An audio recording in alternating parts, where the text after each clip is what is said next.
Greetings. Welcome to Sequential Geek, what it is. Welcome to the 61st part of my 69th comic book haul. That's right.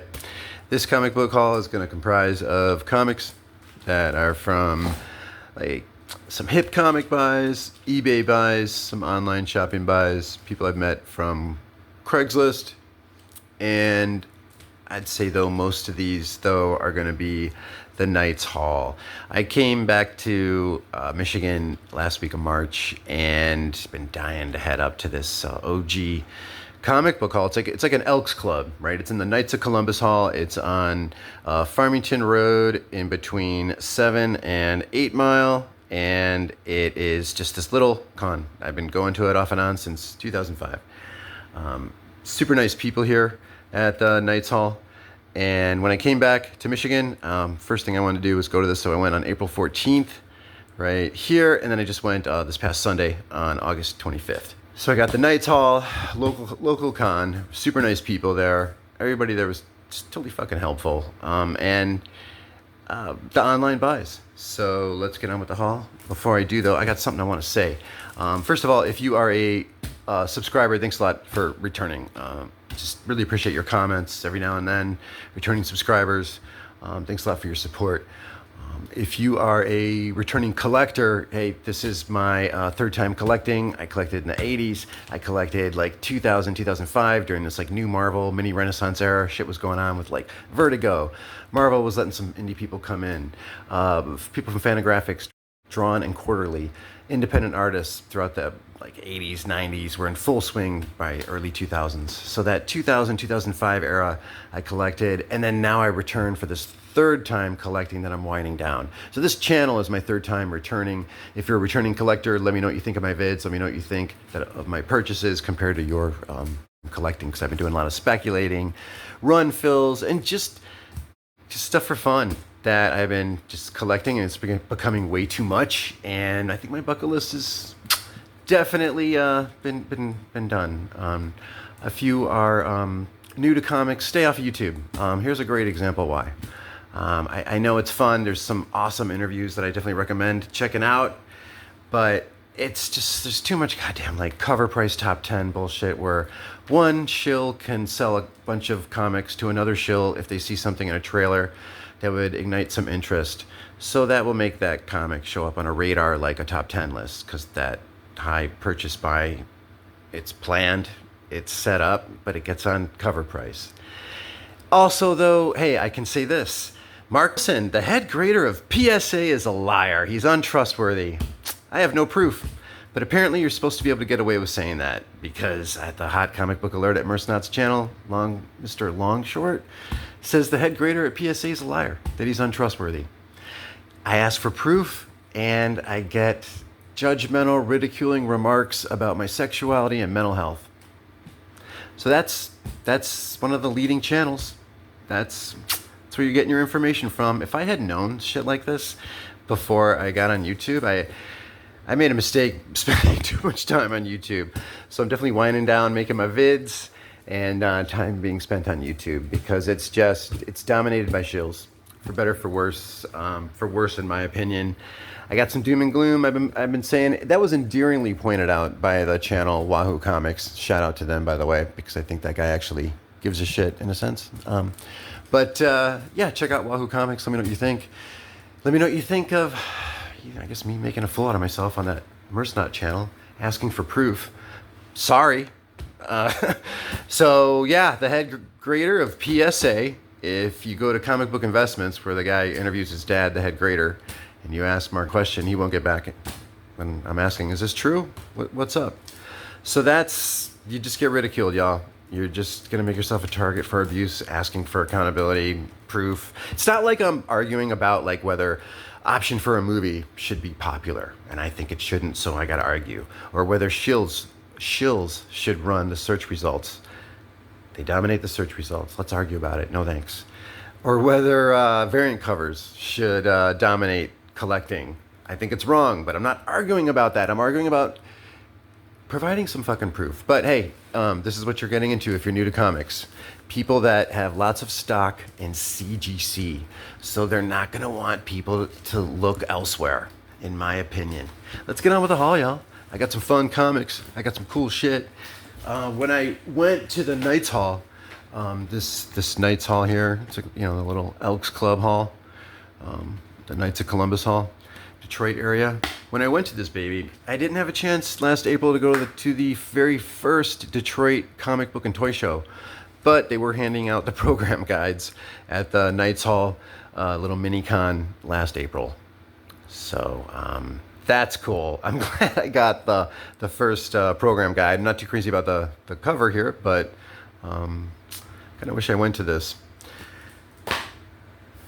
All right, let's start this off. Even though I've been hoarding as much as I am, I've become a storm chaser. This sexy, alluring, super powerful superhero is been on my radar, and I just think she's really hot, and she's just a fucking cool superhero. She started off, just this kid in Egypt, and her parents were in a hotel. Some plane caught in the crossfire of a war. They get crashed into their hotel. So her parents die, she's buried in rubble, her hair turns white. So Storm, as a result, can't stand being trapped in small, dark places. She's freaking out in this third part, this 3-part story arc. Doom, he kidnaps Arcade because he's using one of Arcade's fake castles at some amusement park in upstate New York. I guess Doom isn't allowed in Latveria at the moment, at that time of this. Doom kidnaps Arcade, Arcade's assistant kidnaps the loved ones of the X-Men so that they would free Arcade. And then those X-Men get trapped and more X-Men are sent to find them and save them. One of the people kidnapped is Ilyana Rasputin. She is not yet turned into magic, right? That happens in issue 160. But Storm was part of the first wave that was sent to deal with all this. And she gets trapped in this metal box. She gets encased in this box of metal. And the small space causes all this claustrophobia. And she freaks out. And we get the goddess. It's Dave Cockrum doing the art here, and X-Men trying to fight their way out. A little bit of Wolverine versus Doom action, I think. And what's going on here? We got a Storm bot.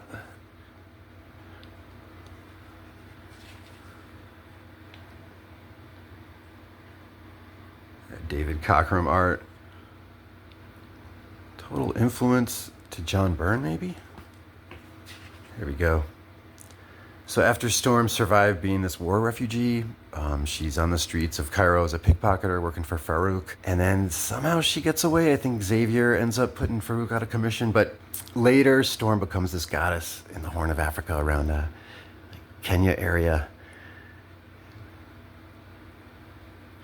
There's your David Cockrum Storm. David Cockrum illustrated X-Men till issue 164 when the Brood turned Carol Danvers into Binary. Issue 165, Paul Smith takes over. This comic is 1982 cover date, and this early 80s. There's got to be something going on with the zeitgeist. All right, so these next comics I got last April, that mini con, kind of got like this, I don't know, like an Outlaw Comics vibe to them. Maybe something that was percolating, rising to the surface with the zeitgeist. I mean, Outlaw's like deviant, extreme use of drugs, violence, sex, and I just find that you got this knife fight going on with Storm, kind of harkens back to when she was a kid, living on the streets as a thief. And then this scene here is just so fucking badass when Callisto throws that knife at her and she's just like, whatever. Storm in a fucking knife fight. Yo, how cool is that? We got Paul Smith doing Storm versus Callisto.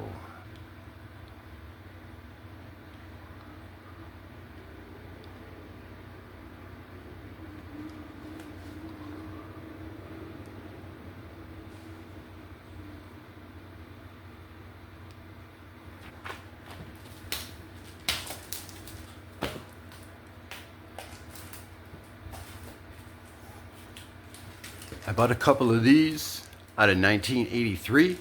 The Keebler Company presents DC Comics, The New Teen Titans. Spring of 1983, George Perez. doing the cover and the interiors. All proceeds go to fight drug abuse. I'm sure they did. All proceeds go to drug use. I'm sure they did.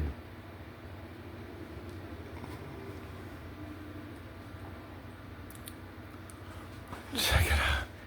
Yeah, they call me Speedy. I was taking everything that came down the pike. Pot, hash, coke, LSD, heroin, everything.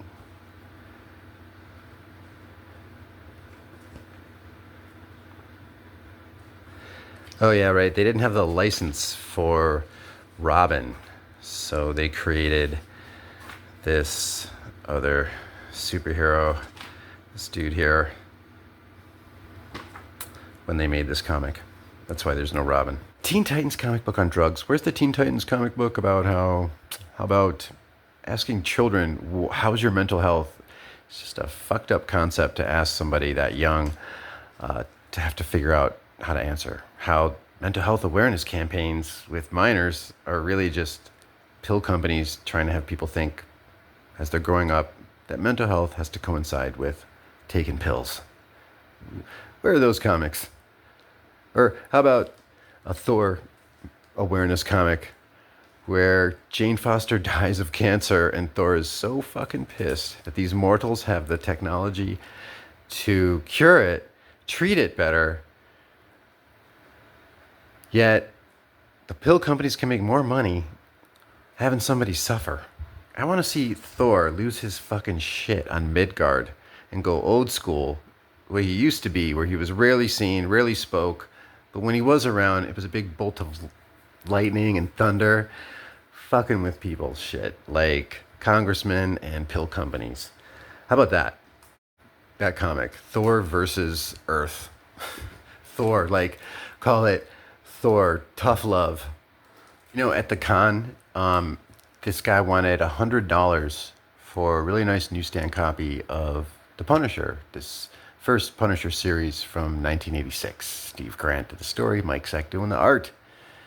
Yeah, January 1986. Well, I decided fuck that, because I know you can get Canadian priced versions for the same amount. So that's what I did.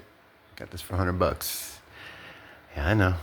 Tell me your opinion on my spending. Go for it. I totally am open to that. Canadian, very nice high grade copy, $100, $150 price tag. Now at the con though, they did have issues 2, issue 3, and issue 4 for $10 a piece. 2, 3, 4. And then I went online for like $20. I got myself issue number 5. Yeah, such a dope collection here. See what I'm saying? Like a little bit of Outlaw Comics influence in this first run of the collections. Like, damn, such a fucking cool cover. I'd say it's one of my favorite Frank Millimilla covers. If there ever was one. Big game changer of a book here. Just think about that price. It is a direct edition. There is no barcode on the back. I looked. But yeah, I saw this. Just figured, fuck it. Let's get yet another copy. If it's in demand and you dig it, it's that combination of invest in what you know, buy what you like. Yeah. So yeah, the same year, 1986, right? A little bit later that year in November. Check out this cover now. Right? It's like what I was saying, what was going on in the zeitgeist throughout the 80s, a little bit of Outlaw Comics influence, which was like at its peak by like 86, I think, which is like right when these comics came out. Fucking badass newsstand cover, though. I think this is one of the coolest anniversary covers for me. Uncanny X-Men 211. Those Morlocks getting decimated by Mr. Sinister's Marauders. It's a nice John Romita Logan cover. Showed this one off at a previous haul, but I just wanted to show it because I got it at the Knights Hall. First print, Aliens, This is from May 1988 out of Dark Horse Comics. Dark Horse opened up in 1986 when the second Alien movie came out, Aliens. And this takes place like 11 years after the Aliens movie. So Newt is 11 years older. Hicks is 11 years older. Newt's in this insane asylum. Hicks is still in the military, but nobody wants to have anything to do with him since it was his platoon that was like really the first people to come back and verify that these xenomorphs exist. So people don't know what to think of them. This was 3 limited series called the Female War, or you might hear people say the Earth War. And the first limited series was 6 issues. And then you've got 2 4-issue limited series, art by Den Bovias in the second one. That's when Ripley returns in the last page, last panel, Sigourney Weaver. And then in the last series of the 3, Sam Keith does the artwork, that last 4-issue limited series. So 3 limited series of these Aliens comics that show a return to the Aliens saga after that second Aliens movie from Dark Horse Comics. Now this one I like to get because I do dig reprints, but for me, this type of material, this shiny material, it scratches and bends easily. So for finding something that just has this one little divot right there, satisfied. I got myself a Steve Ditko interior, Jack Kirby cover. Pretty fucking cool. This Stan Lee script, like celebrating Marvel's 30-year anniversary. So it was August 62 when this Amazing Fantasy 15 originally came out. We got this really nice reprint here out of March 1992 cover date. Slash. This ran for 5 issues, and I'm into the James O'Barr covers because I'm a James O'Barr collector. The first cover has got, issue 1 has got like a metallic font, so I got 3 copies of that, and then these are the 3rd copies now for issues 2, November 1992, and issue 3, February 1993. $6, $10. That's some fucking crazy covers by James O'Barr that just am compulsively getting now triples in. So James O'Barr, when he did the covers for his Crow comics, because he only did the interior illustrations for that first Crow series when he invented the Crow, and then he did the covers for like Dead Time and Flesh and Blood. Both those 3-issue limited series were in '96, and then IDW had a bunch of limited series, Death and Rebirth in 2012, 2013. I think it was the Crow Curare and the Crow Skinning the Wolves. Those were both 3 issues, and then Pestilence. That was 4 issues. So James O'Barr did the covers for all those. And then since 2014, he hasn't done any artwork on any type of published Crow work. He's just been doing commissions. And he's been doing like a cover for a comic book pretty much once a year since then. 2015, he did the cover for this first issue of The Walking Dead. Check that out. So this is the black and white reprint. I got this for a total of $15, and it's a near mint copy of The Walking Dead #1, James O'Barr black and white cover. So he's been doing, James O'Barr, a cover for a book pretty much once a year. He's done like Philadelphia, a Young Animals cover. So October 2017, we got the Doom Patrol issue number 8. B covers by James O'Barr. Just one example. I've shown this one off, actually, the same comic in a previous haul. Let's do an unboxing. So this Lady Death Enchantments comic, by the way, it has 2 James O'Barr covers that were released in the Tucson Comic Con last September in 2023. So this is one of the Lady Death Enchantments covers. I'm not so much of a Lady Death fan, not really at all. I'm just trying to grab these James O'Barr covers that he's been releasing like once a year.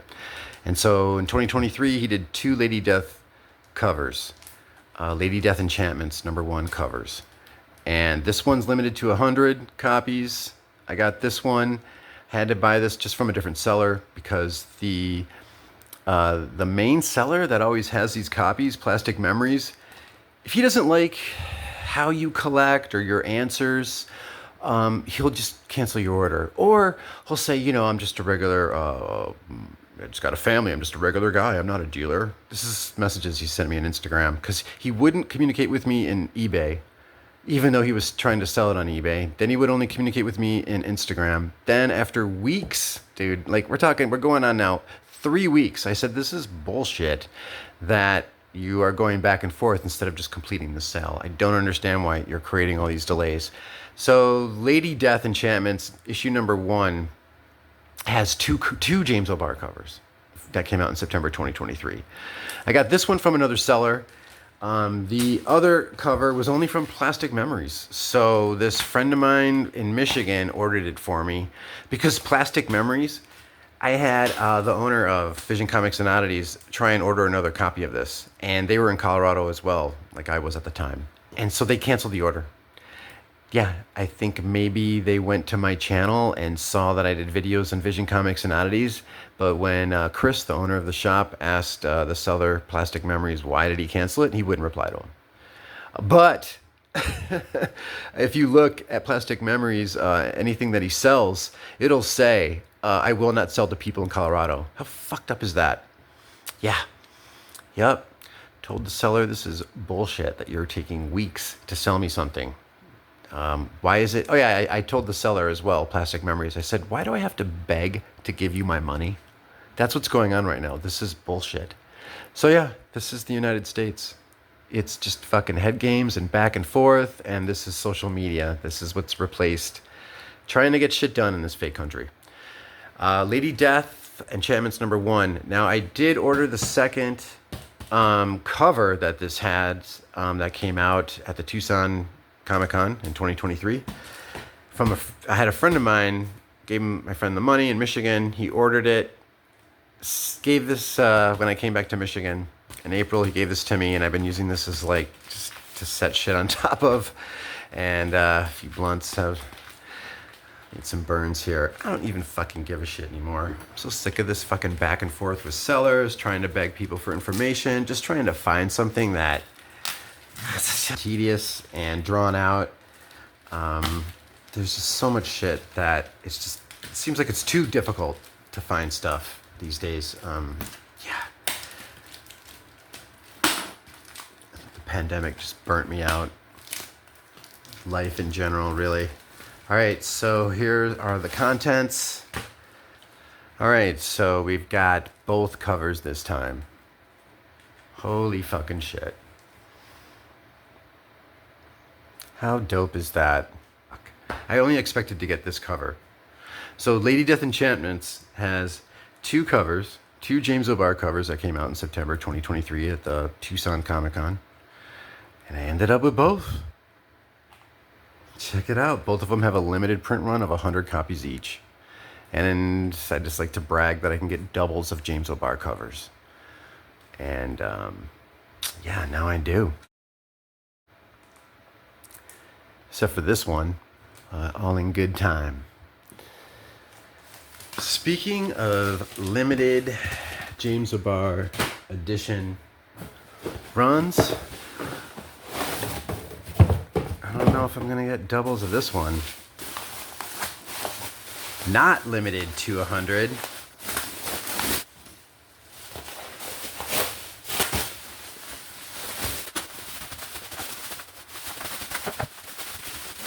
This is from 2024, this year. And this is the limited to, 45 copies?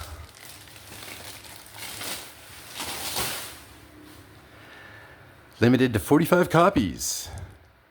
Hell bitch.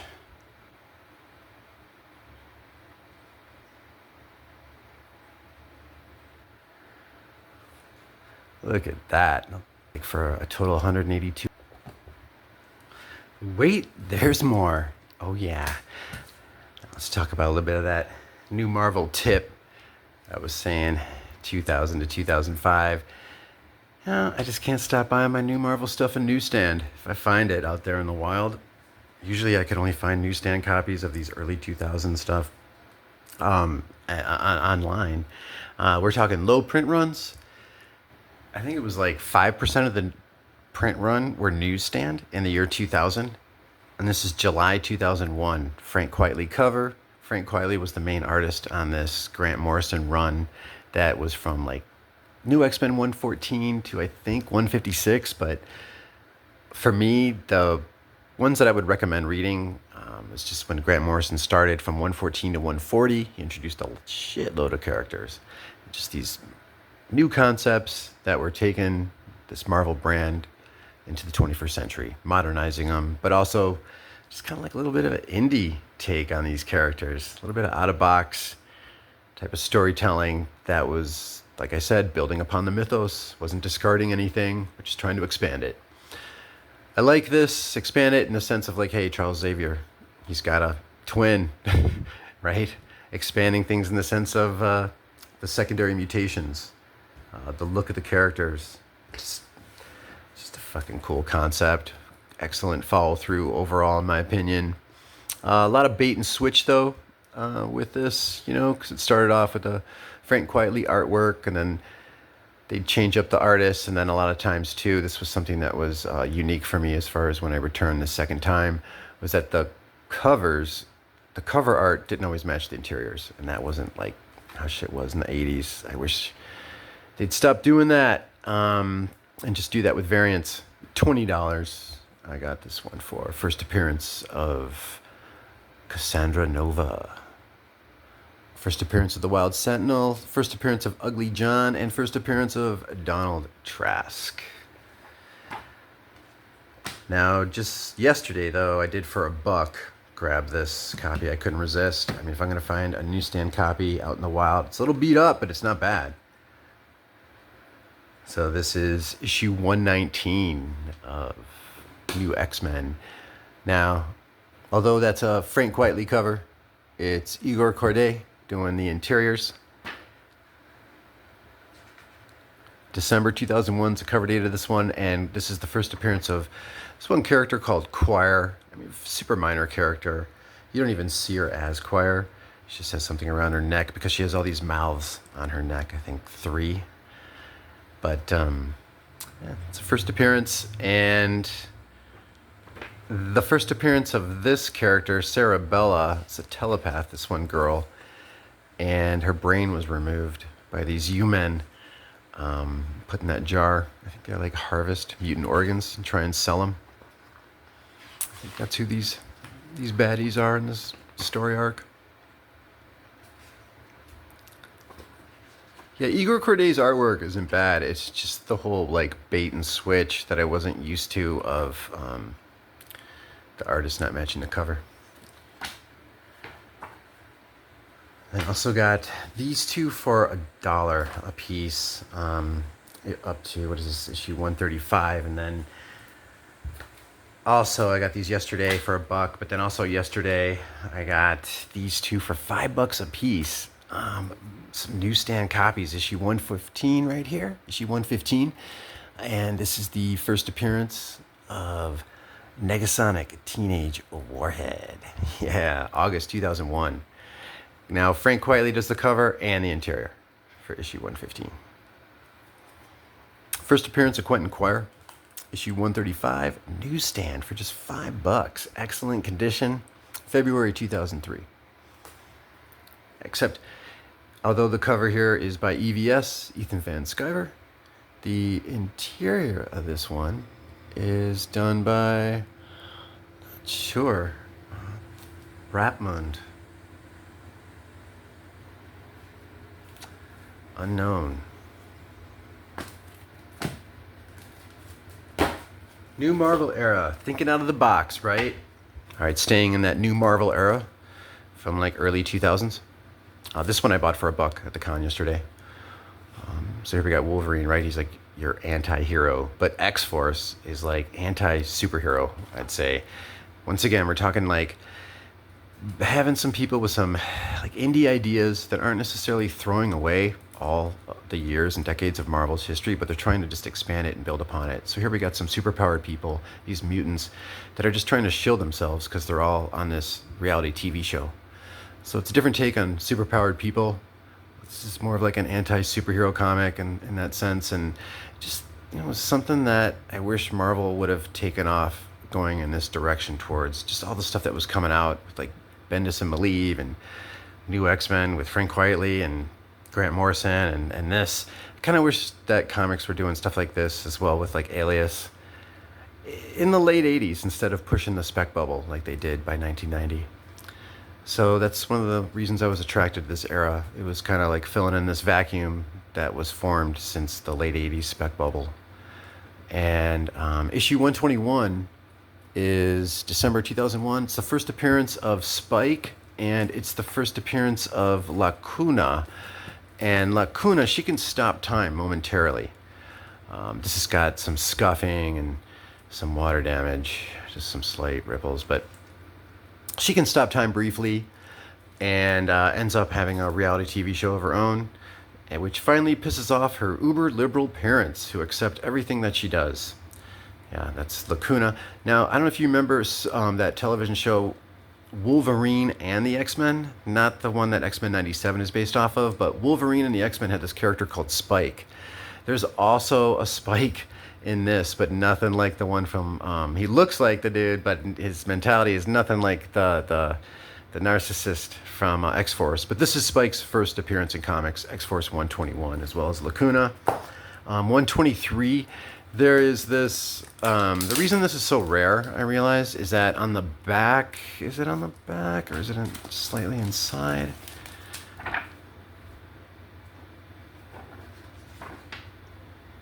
Okay, so there are these coupons for Sears that are in these comics, and so this month happens to be the Nuff Said month, but trying to find this in a newsstand, it's extremely hard, and I think it might have to do with those Sears coupons. Not sure, but I'm up to like, I've already got triples of the X-Force run in Newsstand 116 till the last issue 129. Kept this one. This one was the only one that was in direct in the package, but I kept it because it's hard to find a nice white border and it's in good shape. It's the last issue here, issue 129. It's the death of You Go Girl, I think, is in this one. Not sure. Issue 123, the Nuff Said issue. Issue 125 is the first appearance of Dead Girl, which, kind of depending on how that James O'Barr kind of whole the Crow concept goes, I was kind of speculating that this character might take off, as well as Simon Dark for like a dark type of character on the DC side of that spectrum. But the Crow movie, I liked it. I thought it was good, and I like how it wasn't exactly like the comic, but I think that's why everybody didn't like it, because the new Crow movie wasn't anything like the original movie. It wasn't anything like the original comic, and I think maybe people were looking for that. The very, very ending, how Eric Draven ended up, I wasn't crazy about, but he seemed a little bit too satisfied with how he ended up. He seemed a little bit too content, but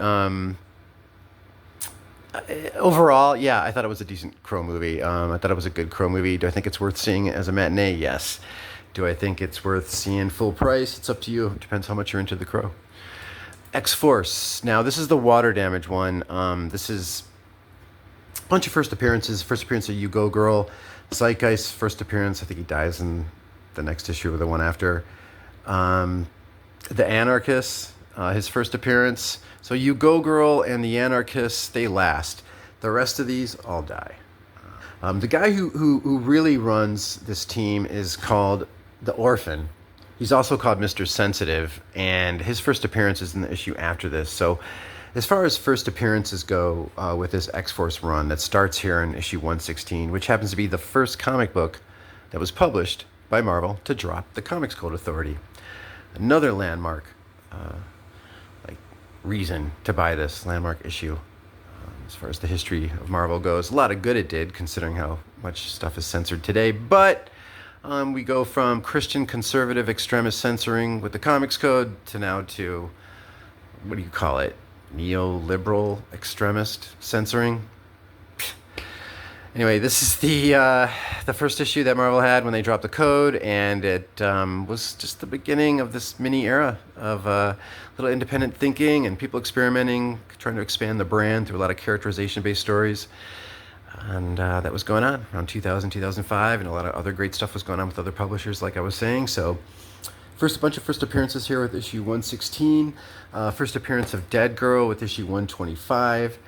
First appearance of Spike and Lacuna with issue 121. And issue 117, you got the first appearance of this guy right here, the leader, the Orphan. So something to keep an eye out for those new Marvel comics. Oh, and let's not forget Dupe's. This is Dupe right here. Dupe's first appearance is right here. And I think Dupe is going to take over as one of those beloved characters. Here's some a little bit more affordable books to wrap up this haul. Just your Sam Keith collections. This one I didn't have. It's issue number 95. So Sam Keith, when he started doing artwork on these Marvel Comics Presents, he was doing the artwork and the covers for these Marvel Comics Presents as of issue number 85, because Barry Windsor Smith did the Weapon X story from 72 to 84, and then 85 to 92. There's a story written by Peter David that Sam Keith did the artwork on for those issues from 85 to 92. So anything that's after issue 92, it's just Sam Keith doing the covers only. Sam Keith doing the covers only for issues 92 and onward. If you see a Sam Keith cover, you don't have to open it up. It's just the cover if it's issue 93 and later. And that's why I was getting these. This was really cheap. These were these particular ones, and the next few were 50 cents a piece at the con yesterday. So I already have these, but they're Newsstand. I can't say I'm crazy about this Wolverine cover, but I kind of dig his Ghost Rider with the cable combo.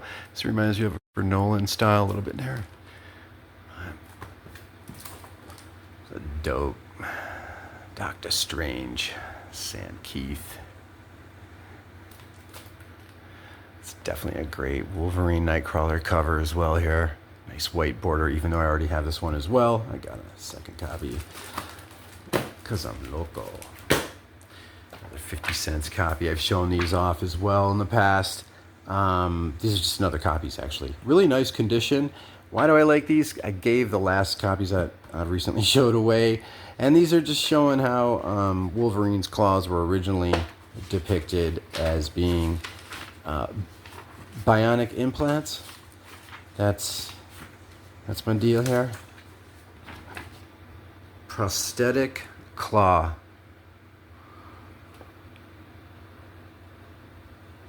Adamantium prosthetic. Claw exit ports. Grafted to major tarsal bones. And then this is the info here in this last paragraph where they're saying he was equipped with the claws.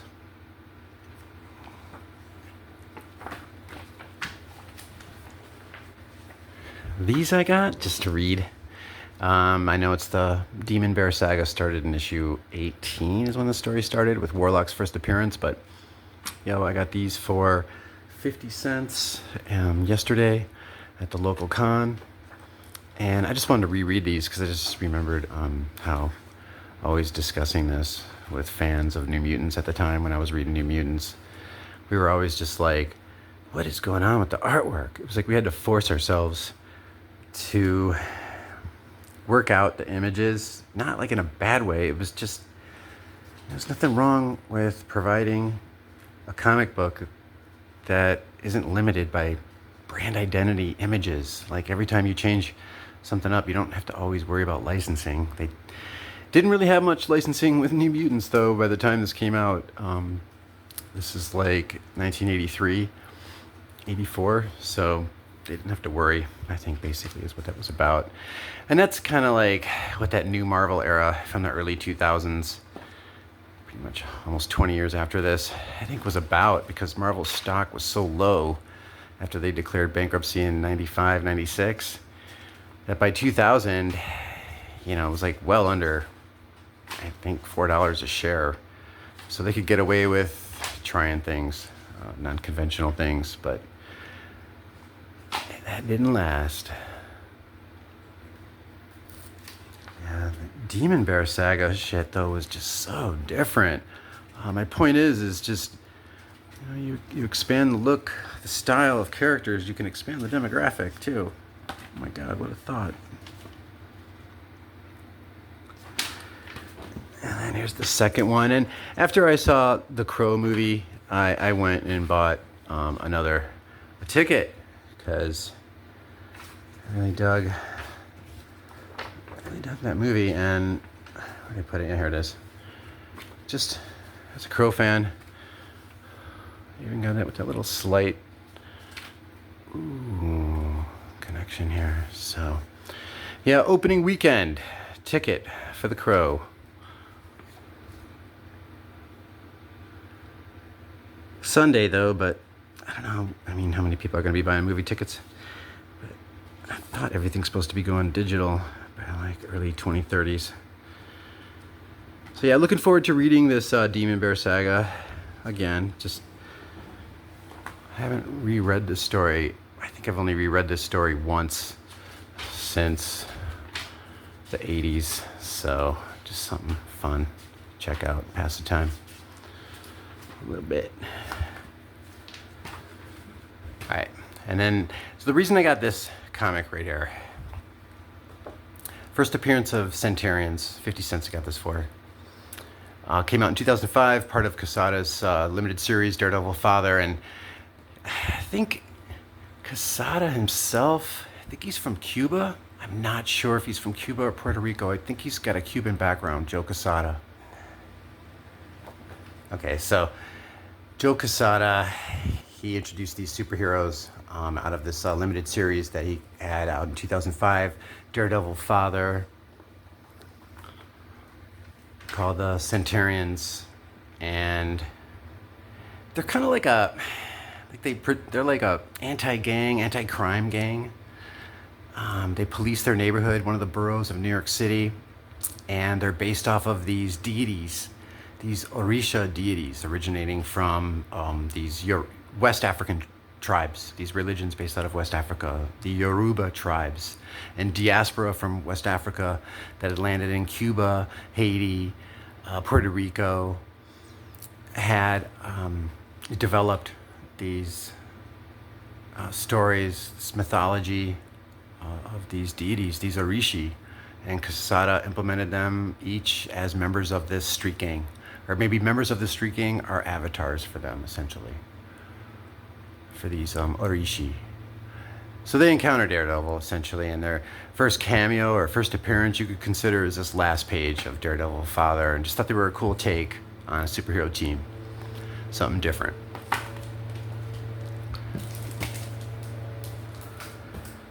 Just got this real quick. This was for $5. This is a issue of the unauthorized biography of this company, Revolutionary Comics, that was founded by Todd Loren. Todd Loren's also from Michigan. Gary Reed is the founder of Caliber Comics from the Detroit area, but this is Todd Loren from Detroit area, Michigan, but ended up in Southern California before he passed. But started this Revolutionary Comics rock and roll biographies, and issue 21 is biography of George Clinton and Prince. As a Prince fan, couldn't resist that. $5 for this first appearance of Hardware. Yeah, so you got 3 different covers for Hardware. You've got your regular cover that has a direct edition in Newsstand. Then you have your platinum cover, which is the same as the collector's edition cover, but colored differently with a silver font. And this is the collector's edition, which is polybagged or not polybagged, as far as I understand it. Written by Dwayne McDuffie of Detroit fame. Check out that video I did. Techno City, that music. Just a couple videos I made ago. It shows a mural in Detroit on the side of Volta Midnight Comic Book Shop. Part of the mural is a tribute to Dwayne McDuffie. Dennis Cohen's doing the art with Jimmy Palmiotti Inc. of this milestone comic. First appearance of Hardware, still polybagged. Oh yeah, so I showed this earlier, right? Your knife fight that was going on with Storm versus Callisto. Really digging Paul Smith's art, personally.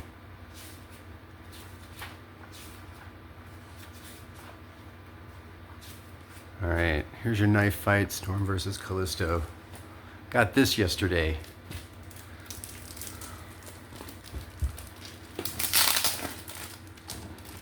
Uncanny X-Men 173 out of September 1983. Such a cool cover, huh? It's in this issue where Mariko calls off the wedding. She's not going to marry Logan. She says that he's not worthy because he was about to kill the Silver Samurai. She stopped him because it's like her half-brother, I think, her brother-in-law.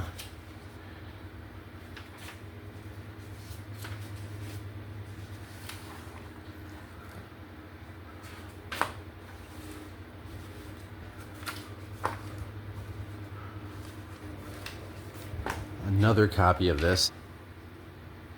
So Mariko stops him from killing.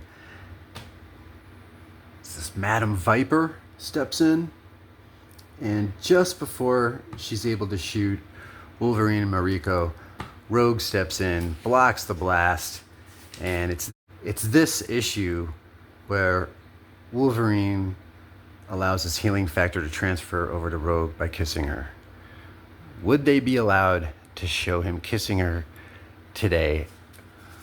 I think today they would show them bumping foreheads. Something fucking stupid like that.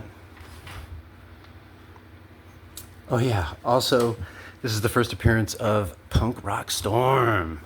Another phase in Storm's development after she loses her powers.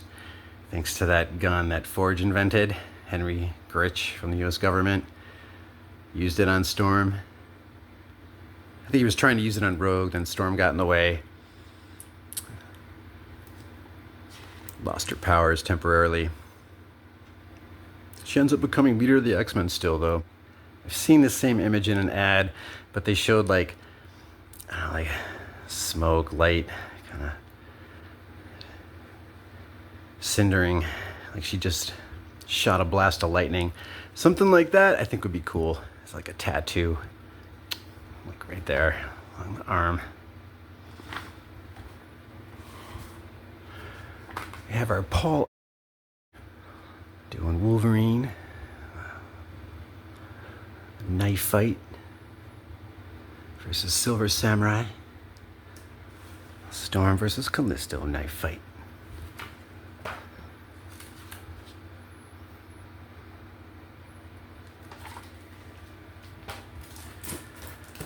More mutant mayhem. Kinda.